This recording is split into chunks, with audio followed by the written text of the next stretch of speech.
I know that we all want to imagine that this pandemic couldn't possibly last much longer. It couldn't possibly take that many more people from us.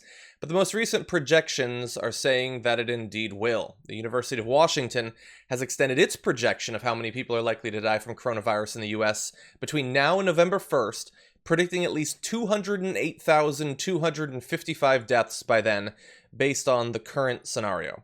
So that is the bad news. We will have a little bit of good news in a moment, but let's just acknowledge that if that is true, that means not even by the end of the year, let alone the end of the pandemic, but just before the general election, for instance, we're looking at 80,000 more confirmed official deaths from coronavirus, according to the most recent models.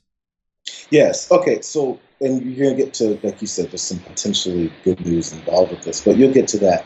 But the idea is that this is what's projected. So this number is going to be used just the same way original numbers were used, that some didn't get to that point, potentially because of lockdown procedures, because of quarantine things, because of shutting down of certain businesses. All those things happened. And whatever numbers were proposed to have happened didn't necessarily get there. Others, they were proposed to be lower, exploded. So it's all based in our habits and how we respond. Like, this is something that's still within the control of human beings to do something about and shape the way it'll look. Now, the way it's portrayed by people who don't want to deal with it, primarily people in administration, is to say it's not really in your control at all. It's just okay.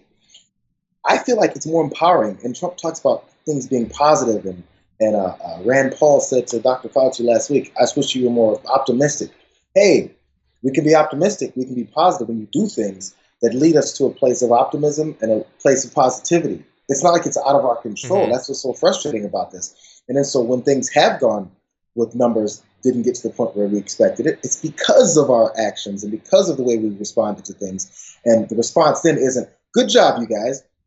We kept numbers below what we were projecting because of our actions. Instead, it's, you didn't have to do all that stuff. Yeah. And it just seems like so counterproductive. Usually when someone does something the right way, you go, good job, you did the right way. Look at the victory you had.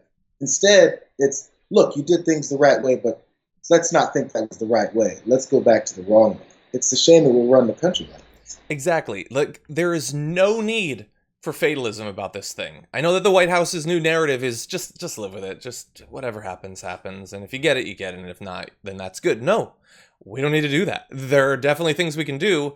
And what if some of those things that we could do could save many lives and were also the easiest things to imagine? What if we were blessed enough in these dark times to have that? Well, that's the good news in this model. So let's turn to that.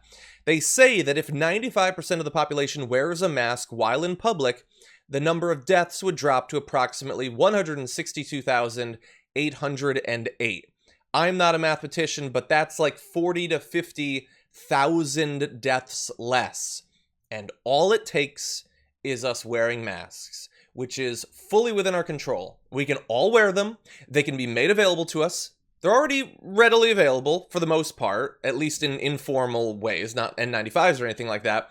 But the government, if they wanted to, could spend a little bit of money, a drop in the bucket for our military budget, to make sure that we all have a supply till the end of our days, basically. And in so doing, could save 40 to 50,000 lives. Which, by the way, means another 30,000 would still die in the next few months. Another tragedy on top of the tragedies that we're already experiencing. But think about it. A Vietnam death toll less people would die if we just put on masks. It's so simple. No reason to stick our heads in the sand, to give up, to surrender, to lay down. We don't have to do any of that. We can make this one small change and we can save so many lives. Yeah, I guess the problem then is convincing enough people of that very simple fact. It's just, I'm at like a dead end here with the best way to appeal to people, because Fox News even did it with Trump, because he's the leading proponent of this. They go, well, by the way, Mr. Trump, he wasn't even on air. I think it was Kilmeade or Ducey, one of them was saying, because he was talking indirectly to Trump.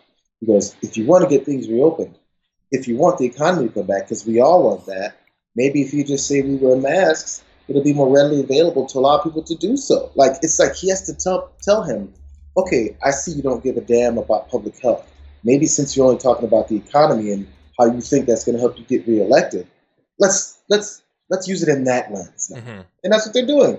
and it still isn't working. Like, you have to find a way to, like, you have to have the baby eat his peas. Like, okay, Donnie, there's only 3 more peas left. If you do it, I promise you're going to grow up strong and tall. Like, you have to give him a different reason besides, no, listen, little kid, you're going to eat the damn peas. Yeah. Yeah, you need some incentive more than save thousands of American lives and make yourself look way less bad. Do you want to hit 200,000 deaths while you're still president? I assume you don't on some level. Well, here's how we can avoid it. Let me give you just a little bit more information. The current model that we're talking about, that's the University of Washington, the IHME model, includes forecasts that anticipate the re-imposition of strong social distancing mandates when deaths per day reach a level of 8 per 1 million people, combined with widespread mask adoption, versus an approach that takes no preventive action. For instance, deaths could be reduced just in Florida, just over the next few months, by over 6,000. And so this model, this apocalyptic model, is still assuming that we're going to have some of these things imposed again nationally, but they're still resisting that. Like, hypothetically, it could end up being worse than this apocalyptic projection that we're seeing right now. Well, you see. Exactly. I have no faith. I have no faith anymore. Actually, I'm sorry. I lied. I never had faith. I did. Not a lot. I knew that Trump was going to lie and be xenophobic and all of that, but I didn't think he would just let this many people die. And I know I've admitted that 1,000 times over the past 100+ days, but I just still can't imagine. You get surprised more and more by the things that will be allowed and have been taken, the actions that have been taken, or lack of actions that have been taken. Yeah.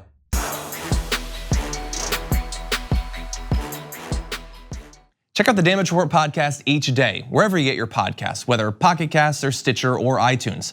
You can join me as I give you the news and stories you want, with a range of co-hosts and interview guests jumping in on the fun each day.